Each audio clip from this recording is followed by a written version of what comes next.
வணக்கம். சுகி சிவம் பேசுகிறேன்.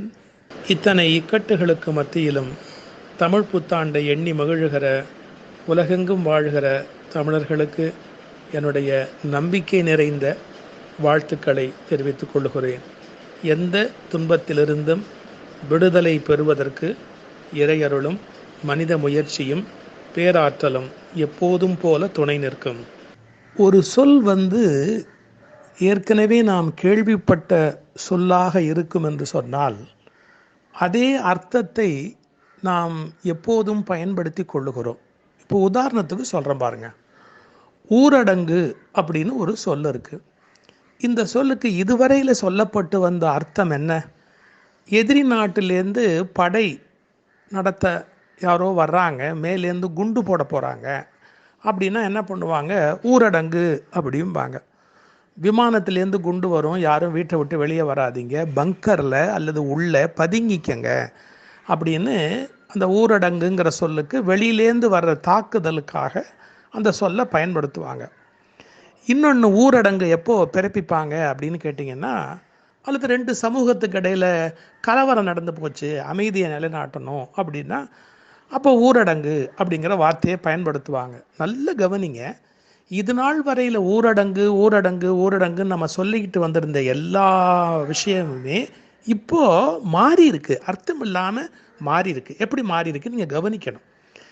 இதுவரையில் இந்த ஊரடங்கு எதற்காக? நம்முடைய நன்மைக்காக போட்டிருக்காங்க.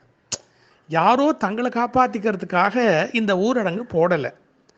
நம்மளை காப்பாற்றுறதுக்காக, நமக்கு நோய் வந்துடாமல் இருக்கிறதுக்காக, யார்கிட்டேருந்து யாருக்கு வரும் அப்படின்னு தெரியாது அப்படிங்கிறதுக்காக இதை மக்கள் எந்த அளவுக்கு உணர்ந்திருக்கிறாங்க அப்படிங்கிறது தான் என்னுடைய கவலை. என்னமோ யாரையோ அடக்கி வைக்கிறதுக்காக ஒரு ஊரடங்கு போட்ட மாதிரி நினைக்கிறாங்களே ஒழிய, இந்த ஊரடங்கு என்பதனுடைய நோக்கம் என்ன? அடிப்படை நோக்கம் என்னன்னா, நம்மை காப்பாற்றுவதற்காக. இதை முதல்ல ஒன்று செல்ஃப் ரியலைசேஷன், நம்முடைய பாதுகாப்புக்காக. யார்கிட்டேருந்து நமக்கு அந்த வியாதி வரும்னு தெரியாது, யார்கிட்ட அது இருக்குது அப்படின்னு தெரியாது, யார் சுவாசத்திலேருந்து நம்ம சுவாசத்துக்கோ நம்ம வாசத்துக்கோ அது வந்து சேரும் அப்படிங்கிறது நமக்கு தெரியாது. அதனால் முதல்ல புரிஞ்சுக்கணும், இதுவரையில் அந்த சொல் நாம் பயன்படுத்திய கர்ஃப்யூ அப்படிங்கிற வேர்டு பயன்படுத்துறது முழுக்க யாரோ எதோ ஆட்சிகளை காப்பாற்றுறதுக்காக பண்ணுகிற ஏற்பாடு. ஆனால் இந்த ஊரடங்கு என்பது நம்மை காப்பாற்றுவதற்கான ஏற்பாடு. த பேசிக் டிஃபரன்ஸ், அடிப்படை வித்தியாசம். அதை மக்கள் உணரணுமா இல்லையா? என்னமோ நம்ம வெளியில் போகிறோம், போலீஸ்காரங்க கோச்சிக்கிறாங்க, நாங்கள் இப்போ சுதந்திரமாக போகிறதில்ல, உனக்கு என்ன வந்தது, நாங்கள் போய் எங்கள் சாமியை கும்பிட்டா உனக்கு என்ன நஷ்டமாகி போச்சு, இப்படிலாம் கேட்கக்கூடாது. உங்களுடைய லாப நஷ்டத்தை விட சமூகத்தினுடைய லாப நஷ்டம். ஒருவருடைய தவறான செயலால் 10 பேருக்கு கெடுதல் வந்துருச்சுன்னா, அந்த 10 பேர்லேருந்து 100 பேர் 1000 பேருக்கு கெடுதல் வந்துருச்சுன்னா எவ்வளோ பெரிய கஷ்டம். அதனால் இந்த ஊரடங்கு அப்படிங்கிற சொல்ல முதல்ல என்னன்னு கேட்டால், நம்முடைய நன்மைக்கான ஏற்பாடு. இது நம்முடைய நலன் அப்படிங்கிற அந்த ப்ரையாரிட்டி. இன்னும் ஸ்கூலில் போய் சேர்ப்போம் பிள்ளைங்களை, ஓன்னு ஆர்ப்பாட்டம் பண்ணோம், என்னமோ நம்மளை கொண்டு போய் அவங்களை கொடுமைப்படுத்துகிற மாதிரி அழும். உண்மையிலேயே என்ன நோக்கத்துக்காக நம்ம கொண்டு போய் பள்ளிக்கூடத்தில் சேர்க்குறோம்? அவங்கள சேர்க்கறதுக்கு காரணம் அவங்க வாழ்க்கையில் படித்து முன்னுக்கு வரணும் அப்படிங்கிறதுக்காக. அது முதல்ல மனசில் இருக்கணும். இது நம்பர் 1 நான் சொல்ல வந்த செய்தி. 2, ரொம்ப தத்துவமான ஒரு செய்தி. இந்த உலகத்திலேயே நம்மளால் யாரோட இருக்க முடியறதில்ல அப்படின்னு ஒரு கேள்வி கேட்டாங்க. ரொம்ப நேரம் நம்ம யாரோட இருக்க முடியறதில்ல, நம்ம எதிரியோடையா? யாரோட நம்மளால் இருக்க முடியாதுன்னு மன்னிச்சுக்கோங்க. ஆழமான உளவியல்ல சொல்கிறாங்க, நாம் நம்மோடு இருத்தல் தான் கஷ்டமான நேரம். இந்த தியானம்னு சொல்கிறேன். தியானம் என்ன? நம்மளோட உட்காரணும், புரியுதா? இன்னொருத்தரோட பேசிக்கிட்டு இருக்கிறது ஈஸி, பிடிக்காதவங்க கூட பேசிக்கிட்டு இருக்கிறது ஈஸி, அது என்ன பெரிய கஷ்டமா? ஆனால் நாம் நம்மோடு இருப்பது என்பது தான் ரொம்ப கடினமான விஷயம். அதனால் இந்த ஊரடங்கு அப்படிங்கிறத உள்ளடங்குன்னு எடுத்துக்கங்க. நான் திருப்பி சொல்கிறேன். நாம் நம்மோடு இருப்பதற்கான நேரம், நம்மை ஆராய்வதற்கான நேரம், நம்மை பரிசீலிப்பதற்கான நேரம், நம்மை உள்வாங்குவதற்கான நேரம், நாம் நம்மோடு இருக்கிற நேரம் அப்படின்னு அதை புரிஞ்சுக்கணும். ஒரு சின்ன வேடிக்கையான கதை சொன்னால், ஒரு ஜென் கதை. ஒருத்தன் மரத்தடியில் தனியாக உட்காந்துருந்தான். ஒரு 10 ஃப்ரெண்ட்ஸ் தொலைவிலேருந்து பார்த்துட்டு, ஐயோ நம்ம ஃப்ரெண்டு தனியாக இருக்கிறானேன்னு ஓடியாந்து, எப்பா ரொம்ப நேரமாக நீ தனியாக இருக்கிறியே, கஷ்டப்படுவியே, ஏதோ ஜாலியாக இருக்கிறதுக்கு நாங்கள் வந்துட்டோம் அப்படின்னு சொன்னாங்களாம். அவன் சொன்னானா, இவ்வளவு நேரம் நான் இறைவனோடு இருந்தேன், இனிமேல் உங்களோடு எப்படி இருப்பது என்பது தான் எனக்கு தெரியவில்லை அப்படின்னு சொன்னான்னு அந்த கதை முடியும். இதெல்லாம் கற்பனை கதைன்னு நினைக்காதீங்க. நாம் தனியாக இருக்கிறதுங்கிறது இறைவனோடு இருக்கிற நேரம். அதனால் அதை எவ்வளோ மேக்ஸிமம் பயன்படுத்திக்க முடியுமோ அவ்வளோ மேக்ஸிமம் நாம் பயன்படுத்திக்கணும். இதில் கொஞ்சம் யோசிக்கிறதுக்கு, கொஞ்சம் மகிழ்ச்சியாக இருக்கிறதுக்கு சில விஷயம் இருக்குது. எங்களோட பட்டிமண்டபத்தில் பேசுகிற சகோதரியார் சாந்தாமணி அவங்க எப்படி இருக்காங்க அப்படின்னு ஒரு கேள்வி, அதுக்கு அவங்க சொல்கிற விடை. அனைவருக்கும் சித்திரை திருநாள் நல்வாழ்த்துக்கள். இன்று உலகையே உலுக்கிக் கொண்டிருப்பது கொரோனா வைரஸ். இதை தடுப்பதற்கு அரசாங்கமும் எத்தனையோ முயற்சிகளை செய்து வருகிறார்கள். விழித்திரு, தனித்திரு, விலகியிரு, கொரோனாவை ஒழித்திடுன்னு சொல்லி எத்தனையோ முயற்சிகளை அரசாங்கம் செய்கிறது. அரசாங்கம் மட்டும் முயற்சி செஞ்சால் போதாதுங்க. பொதுமக்களாகிய நாமும் ஒத்துழைப்பு தந்து கொரோனாவை ஒழிக்க வேண்டும். இந்த கொரோனாவால் நிறைய சிக்கல்கள் இருக்குது. தொழில் ரீதியாக, பொருளாதார ரீதியாக நிறைய பிரச்சனைகளை மக்கள் சந்தித்து கொண்டு தான் இருக்கிறாங்க. ஆனால் இதில் என்ன ஒரு நன்மை அப்படின்னு சொல்லி கேட்டால், கூடியிருந்து குளிர்ந்தேளோ எம்பாவாயின்னு ஆண்டாள் நாச்சியார் பாடினாங்க. அதாவது நம்முடைய வாழ்க்கைங்க கூட்டு குடும்பமாக கூடி இருந்து வாழ்கிற வாழ்க்கை நம்முடைய வாழ்க்கை. ஆனால் இன்னைக்கு இருக்கிற காலகட்டத்தில் கூடியிருந்து வாழவும் நேரம் இல்லை, கூடியிருந்து பேசவும் நேரம் இல்லாமல் ஓடிட்டுருக்குறோம். ஆனால் அந்த நிலையெல்லாம் இந்த கொரோனா மாற்றி அமைச்சிருக்குது. வீட்டுக்குள்ளேயே தனித்திருங்க, கூடியிருங்க அப்படிங்கிற ஒரு சூழ்நிலையை நமக்கு உருவாக்கி கொடுத்துருக்குது. இப்போ உங்களுக்கெல்லாம் ஒரு சந்தேகம் வரலாம், இப்படி கூடி இருந்தால் வீட்டுக்குள்ளே பிரச்சனை வராதான்னு கேட்கலாம். வராதுன்னு நான் சொல்ல மாட்டேன்.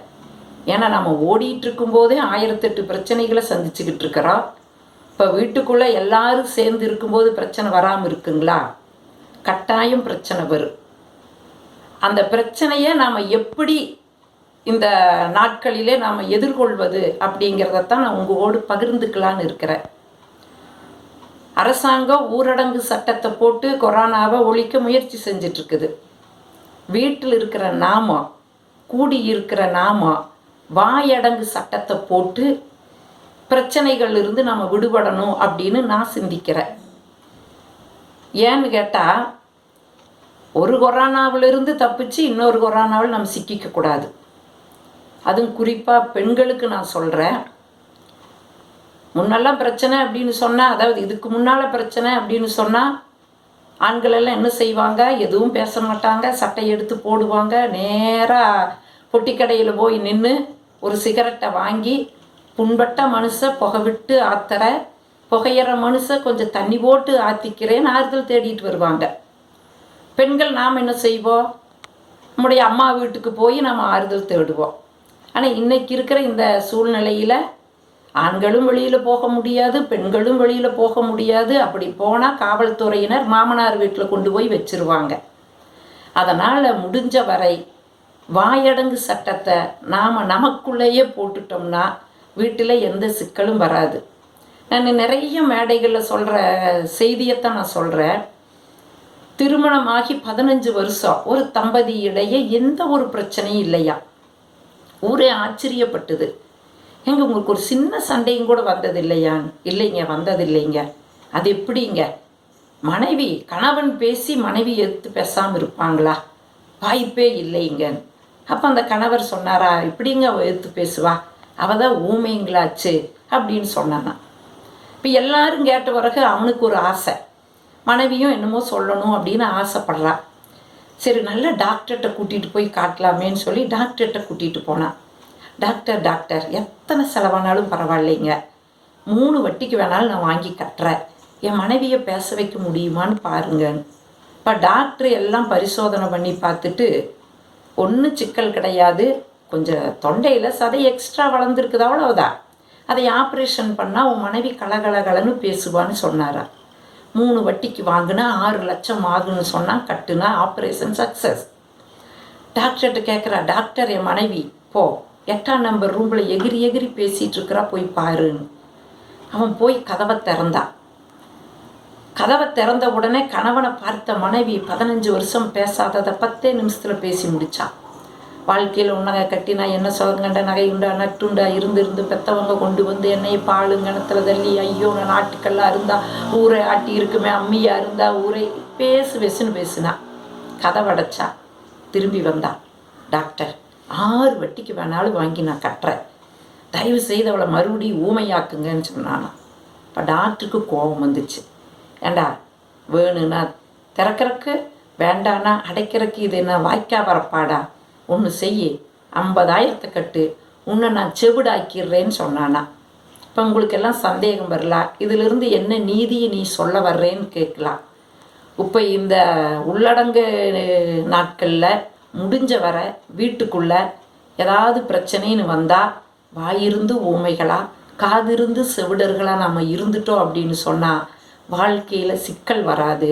வாயை கொடுத்து வம்பில் மாட்டிக்காதீங்கன்னு சொல்கிறேன். ஏன்னா சமீபத்தில் நான் மாட்டினேன். நான் வீட்டில் இருக்கிறேனேன்னு சொல்லி வீட்டில் அவரை பார்த்து சொன்னேன், ஏங்க நான் பள்ளிக்கூடம் விட்டா மேடை இப்படி போயிட்டுருக்கிறேன், ஏதோ இப்போ கொரோனானால வீட்டில் இருக்கிறேன், உங்கள் நலனுக்காக நான் விரதம் இருக்கிறேங்கன்னு சொன்னேன். எந்த நாள் விரதம் இருப்பேன்னு கேட்டார்.